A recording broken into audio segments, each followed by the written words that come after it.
ఒక 750 ఏళ్ల తర్వాత ఒక శిశువు పుడతాడు. ఓ పిల్లోడు పుడతాడు. అయితే ఆ పిల్లోడు ఎట్లాంటి లక్షణాలు కలిగి ఉన్నాడు? ఈరోజు యేసుక్రీస్తు ప్రభువుని ప్రపంచమంతా ఎందుకు దేవుడుగా అంగీకరిస్తున్నారు?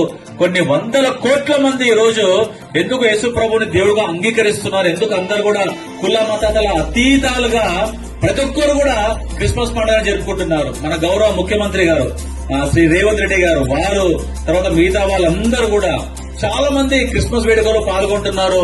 యేసుప్రభు వాళ్ళు సంతోషిస్తున్నారు. ఎందుకంటే యేసుప్రభు ఆయన అందరి కొరకు వచ్చినాడు. ఆయన అందరినీ ప్రేమించే దేవుడు.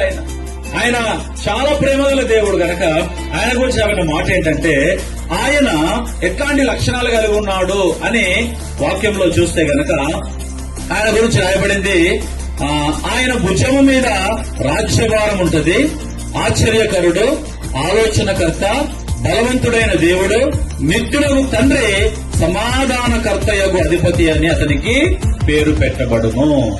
అంటే ఆ పుట్టబోయే శిశువుకి కొన్ని పేర్లు పెట్టినారు. చాలాసార్లు మనం కూడా మన పిల్లలు కడుపులో ఉన్నప్పుడే కొంతమంది పేర్లు పెట్టుకుంటారు. కొడుకు పుడితే ఈ పేరు పెడతా, బిడ్డ పుడితే ఈ పేరు పెడతా.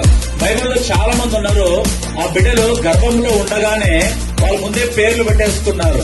ఉదాహరణకి యేసు ప్రభు కూడా మరియ గర్భంలోనే ఉన్నాడు. ఆమెకు ముందుగానే పేరు డిసైడ్ అయిపోయింది, ఆయనకు యేసు అని పేరు పెట్టాలి. ఆ తర్వాత యోహాను కూడా ఆయన గర్భంలో ఉన్నాడు, ఆయన కూడా పేరు డిసైడ్ అయిపోయింది, ఆయన కూడా యోహాన్ అని తర్వాత పుట్టిన తర్వాత పేరు పెట్టినారు. కాబట్టి యేసు ప్రభు కూడా ఆ పేరు పెట్టినారు. అయితే ఆ పేరుకున్న లక్షణాలు, అలవాట్లు ఏంటివి అని అంటే రాబడిన మాట ఏంటంటే, ఆయన ఆశ్చర్యకరుడు. యేసయ్య ఎట్లాంటి వాడంటే ఆయన ఆశ్చర్యకరుడు.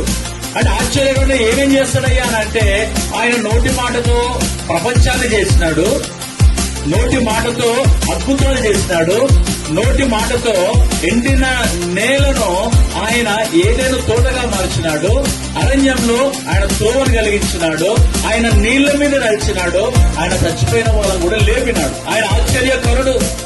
ఈరోజు వాక్యం చెప్పే నేను, వినే మీరు, మనందరి జీవితాల్లో కూడా ఆయన గొప్ప ఆశ్చర్యం చేసినాడు, ఒక అద్భుతం చేసినాడు.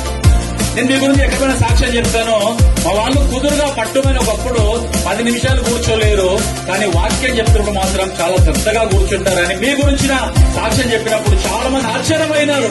అయ్యో, చదువు రాని వాళ్ళు, వడ్డెర ప్రజలు ఇంత చక్కగా కూర్చుంటారా, వాళ్ళు ఇంత మంచిగా దేవుని వాక్యం వింటారా అని చాలా మంది మిమ్మల్ని బట్టే మరి దేవునికి ఎంతో మహిమ వస్తుంది. మీకు ఆ విషయం అర్థం కావడం లేదు, కానీ దేవునికి చాలా చాలా మన ద్వారా ఆయనకు మహిమ వస్తుంది. కాబట్టి మన దేవుడు ఆయన ఆశ్చర్యకరుడు. ఆ తర్వాత ఆయన ఆలోచనకర్త. ఆయన మంచి ఆలోచనలు ఇస్తాడు, మనకు మంచి ఆలోచనలు చెప్తాడు. దేవుని వాక్యం ఏం చెప్తుందంటే, యువని ఆలోచన మనకి కరెక్ట్ గా అనిపిస్తుంది, చివరికి అది నాశనానికి తీసుకొని పోతుందని బైబిల్ చెప్తారు. నా ఆలోచన నాకు మంచిగా అనిపిస్తుంది, నీ ఆలోచన నీకు మంచిగా అనిపిస్తుంది, కానీ ఆ ఆలోచన అన్ని కూడా మనల్ని నాశనానికి తీసుకొని పోతాయి. దేవుని వాక్యం చెప్తా ఉంది, ఆయన ఆలోచనకర్త. ఆయన అంటున్నాడు, నన్ను అడగండి మీరు, నేను మీకు మంచి ఆలోచన చెప్తాను. ఎక్కడికి పోవాలి, ఎక్కడికి పోకూడదు, ఏం చేయాలి, ఎప్పుడు చేయాలి, ఎట్లా చేయాలి, అంతా కూడా దేవుడు మనకు ఆలోచన ఇస్తాడు. ఆశ్చర్యకరుడు, ఆలోచనకర్త. ఆ తర్వాత ఆయన నిత్యుడగు తండ్రి. అంటే మనకున్న తండ్రులు కొంతకాలమే ఉంటారు. నాకు కూడా తండ్రి లేడు. నాకు 5 సంవత్సరాల వయసు ఉన్నప్పుడే మా తండ్రి చనిపోయినాడు. మరి నేను తండ్రి లేకుండా ఎట్లా బతికినానంటే, నిత్యుడగు తండ్రి. దేవుడికున్న పేరు నిత్యుడగు తండ్రి. అంటే ఆయన ఎప్పుడూ ఉంటాడు. మన తండ్రులు ఎప్పటి కాలం ఉంటారు, మన తండ్రుల తలలు కొంతకాలమే. కానీ మన దేవుడైనటువంటి యేసు ప్రభు, ఆయన గురించి బైబిల్లో ఉన్న మాట ఏంటంటే, ఆయన నిత్యము ఉండే తండ్రి. మనకెంత స్వేచ్ఛ అంటే డైరెక్ట్ గా ఆయనను తండ్రి అని పిలవచ్చు. నిజమండి, నాకు తండ్రి లేడు, నేను ఎవరంటే వాళ్ళకి తండ్రి అనలేను. కానీ నేను నమ్మిన దేవుణ్ణి, నేను ఆరాధిస్తున్న దేవుణ్ణి నేను ప్రతిరోజు ప్రార్థన చేస్తాను, పరలోకమోదున తండ్రి అని పిలవగలరు. ఆ జన్మనిచ్చిన తండ్రి లేకపోవచ్చు, కానీ ఈ తండ్రి మాత్రము ఆయన కంటికి కనుపాపలాగా మనల్ని కాపాడుతాడు, నడిపిస్తాడు. కాబట్టి ఆయనకు నిత్యుడగు తండ్రి అనే పేరు. చివరిగా ఆఖరి ఒక్క మాట చెప్పి నేను ముగిస్తాను. ఆయనకున్న పేరు ఏంటంటే సమాధానానికి అధిపతి అని ఆయనకు పేరు. చాలా అంటే సమాధానము. ఈరోజు భూమి మీద మనిషికి అన్ని ఉన్నాయి.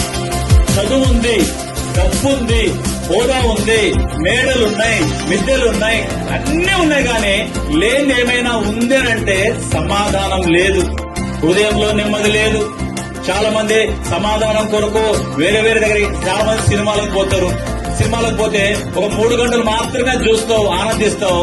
ఇంటికి వచ్చినాక మళ్ళా నీ సమస్యలు నీకు తప్పవు. లేకపోతే అయ్యా మత్తు కొరకు ఏదైనా తీసుకుంటానంటే ఆ మత్తు ఉన్నంత వరకే నువ్వు ఆనందిస్తావు, ఆ మత్తు దిగిపోతే నీ సమస్యలు నీకు తప్పవు.